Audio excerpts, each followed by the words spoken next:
Assalamualaikum warahmatullahi wabarakatuh. Salam guru hebat semuanya. Perkenalkan, saya Nur Faliza, mahasiswa Universitas Riau, PPG Angkatan 1 2024, akan mempresentasikan hasil proyek UTS mata kuliah pemahaman peserta didik dan pembelajarannya. Adapun petunjuk pengerjaan tugas di mana diminta untuk memodifikasi rencana pembelajaran yang sesuai dengan perkembangan dan kebutuhan belajar serta konteks lingkungan siswa secara berkelompok. Modifikasi dapat dibuat dari mata kuliah, prinsip pengajaran dan asesmen yang efektif atau RPP yang digunakan oleh guru kamu saat kita PPL 1 di sekolah.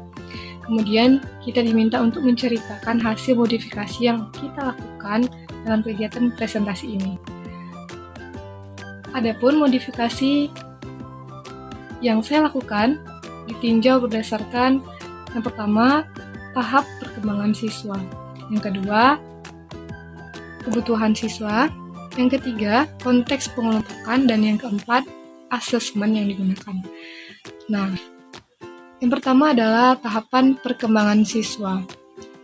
Dalam hal ini, pembelajaran yang dilakukan adalah pembelajaran bahasa Indonesia mengenai kalimat efektif, di mana dilakukan sebanyak 2 JP dan 1 kali pertemuan.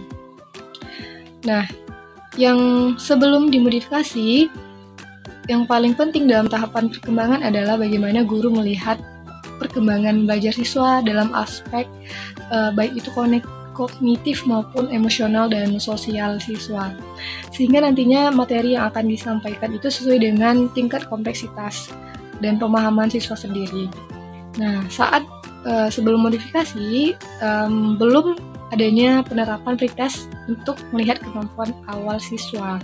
Nah, setelah dimodifikasi, kita buat pretest untuk melihat kemampuan awal siswa sehingga nantinya dapat kita ketahui ada siswa yang belum paham dan apa yang metode yang tepat kita gunakan nantinya.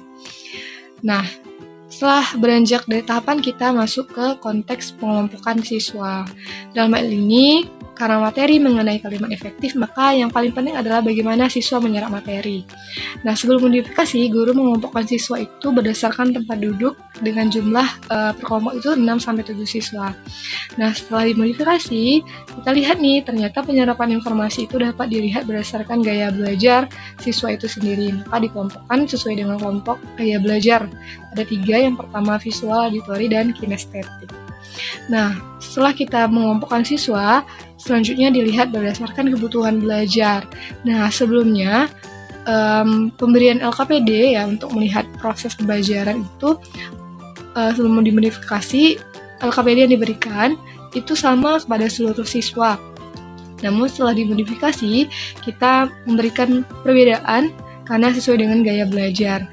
Jadi untuk kelompok kinestetik itu melakukan wawancara kepada guru PPL mengenai teks Raja Ampat. Nah, kenapa wawancara? Karena siswa itu aktif ya, karena kinestetik ini dia harus bergerak. Dan yang kedua itu kelompok auditori di mana guru memberikan LKPD dengan bantuan media berupa speaker yang berisi rekaman suara tentang Raja Ampat. Karena siswa auditori ini sangat aktif dalam mendengar dan cepat ketika langsung didengar oleh telinganya. Nah, yang ketiga itu kelompok visual, di mana mengandalkan indera penglihatan.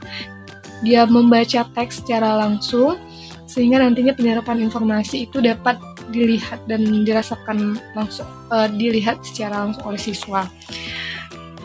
Nah, setelah itu, kebutuhan belajar ini juga berkaitan juga dengan tahapan perkembangan siswa, karena siswa itu dibedakan berdasarkan gaya belajarnya dalam menerima informasi. Nah, yang terakhir itu adalah asesmen pembelajaran.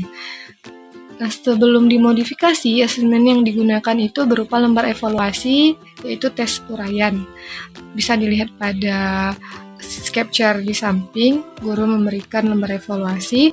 Namun setelah dimodifikasi itu terdapat berbagai asesmen, mulai dari asesmen kemampuan awal atau pretest sebelumnya, kemudian melihat gaya belajar siswa, kemudian LKPD yang sesuai dengan gaya belajar, ada auditori, visual, dan kinestetik, dan diakhiri dengan soal evaluasi.